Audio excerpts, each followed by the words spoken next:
Hello and welcome to Experiencing Love. I'm your host, Philip Jocks, and I'm so glad that you're here. Today, I honestly had an amazing day. I talked with some people that I haven't talked to in a very long time, and I locked in today, did some work, and felt great about what I accomplished. I also took care of myself, and even though I'm starting to feel a little bit under the weather, I know that I still showed up. Today was one of those examples for me of persistence and doing something until you figure out what works for you. One of my little side projects, my mini passions that I do whenever I need a creative break or a creative outlet, is I play around with automations. I've talked about it on here before, about how different parts of my podcast and my blog process are automated. The very mundane stuff, the parts that are like transcribing and coming up with keywords, all stuff that I could do, but I honestly don't want to. Anyways, one of the projects that I'm working on now is actually creating an AI assistant for myself. One that I could chat with in Telegram and have it help me with more mundane tasks. Nothing crazy, nothing big, just creating the foundation for something that I could use later on when I do have even more stuff to manage, even more stuff to take care of. So I'm actually creating the foundation of this foundation right now and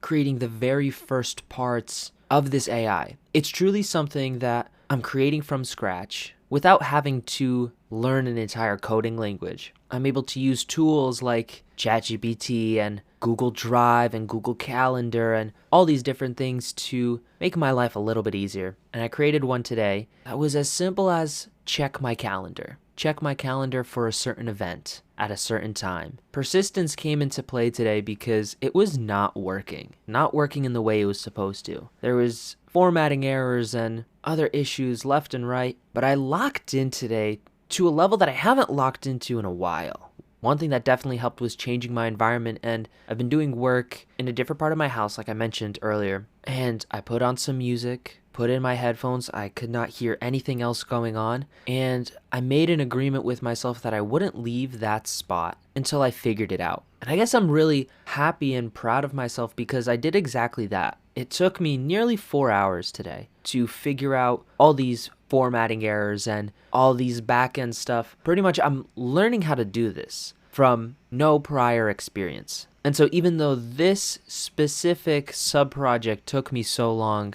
I know that the ones in the future are going to be shorter and shorter. And one thing I truly value about doing something like this is not for the outcome itself. It's not for actually creating this AI assistant, but it's in the practice that it gets my mind thinking. It gets my mind thinking, it gets it active, and I find myself being more creative in all areas of my life and not just the project that I'm working on. To me, it almost feels like there's this giant pot in front of me, and there's a stew in this pot. And there's a bunch of ingredients in the stew, but I don't quite know what's sitting at the bottom. And so me practicing is like me stirring the pot, and I'm bringing things up from the bottom that would normally just be laying dormant. And when it comes to the top, I get to see all the ingredients that are in the stew. So that stew is like my brain, like there's things waiting for me to be more active creatively, be more active intellectually, be more active physically, really.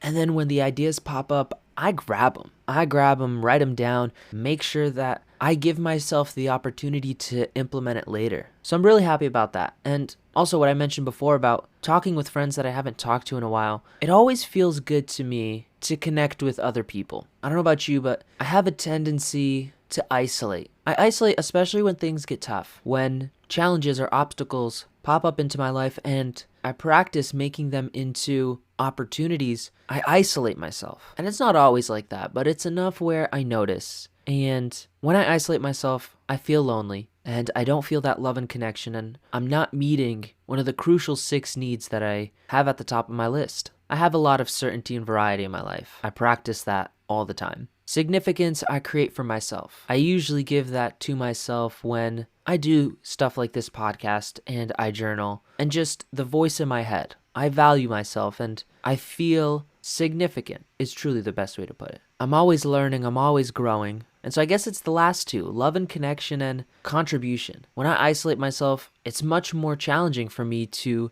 feel and practice and meet the need of love and connection and to really give to others. it's hard to give to others when you're not interacting with others. So today was a great day. I got to meet my needs. I got to smile and laugh, and I got to share some love. I got to spread some love. I realized today just how many people from my past don't know what I'm like now. There's some people that I haven't talked to in 2 years, in 4 years, in 5 years. So much has happened in the last 5 years, and so much can happen in 5 years for other people. So when I think about other people, I have this view of them from 5 years ago. It's this view that I remember them from 5 years ago, and I know they've changed, I just don't know how. So it's like a fill in the blank. And I could only assume that other people have the same understanding. Or maybe they don't even believe I've grown. If you don't hold the belief that someone can change, if you can change, then you're going to believe that everybody is the same as the last time you spoke with them. So there may be people out there that think I'm the same person as I was when I was 18 years old, just finishing up high school, just beginning to experience the life that is COVID isolation. And I don't always love the person I was back then. I respect that person,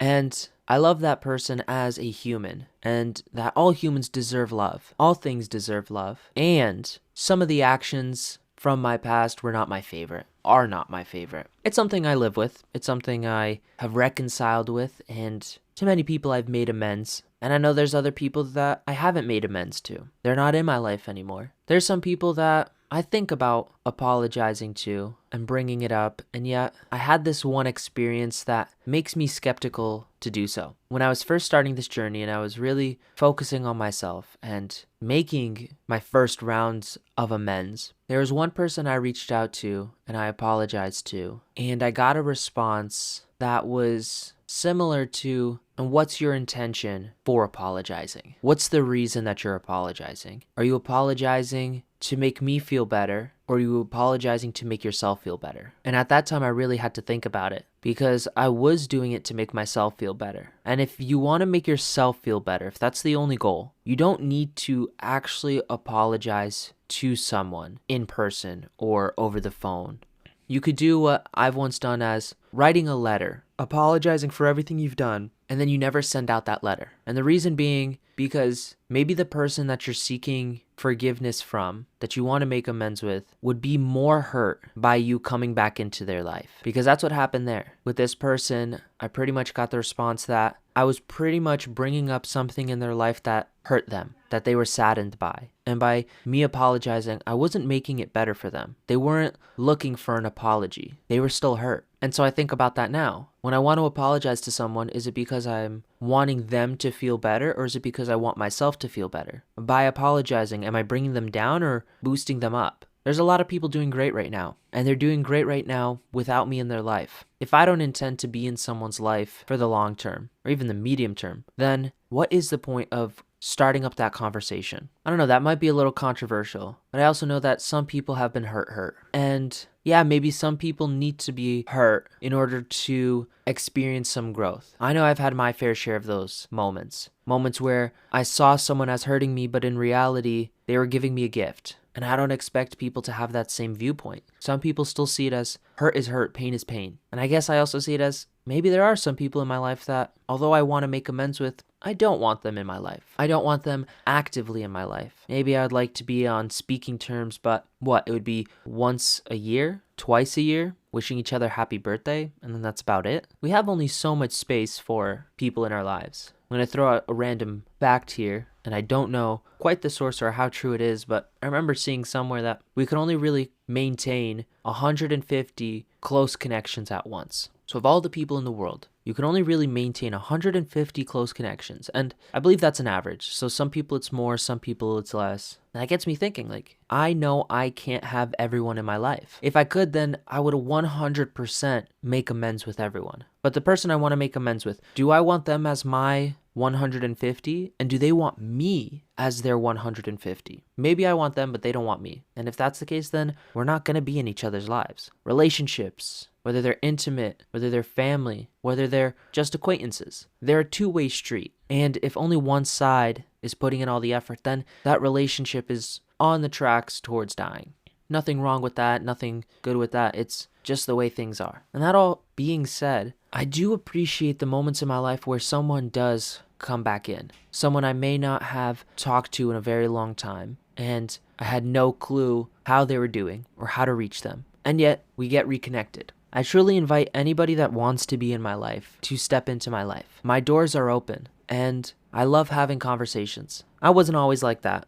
I've learned to be like that because I've learned that that's who I really am. I can't hold grudges. I remember once I tried, and after about 3 days, I got bored. I got bored and I got tired of being upset, and I decided to just say, I forgive you. I wasn't immediately best friends with the person who wronged me, but I was no longer mad. That's who I am, because I'm a creature of love. I'm a being of love. And love is more than just the emotion. It's a state of being. And today I love myself and everyone I came into contact with. Thank you. Thank you to you all for being a part of my life. And I want to thank you for listening. Thank you for listening. Thank you for reading. Thank you for being here. I appreciate you and everything that you do for the world. You may not see it, but you do make an impact. And if you have no one else saying thank you, then let me be the first. Thank you for being you. I hope you have a beautiful rest of your day. I'm sure it's a beautiful one. Remember to always fill up with the love, and I look forward to seeing you in the next one. I love you.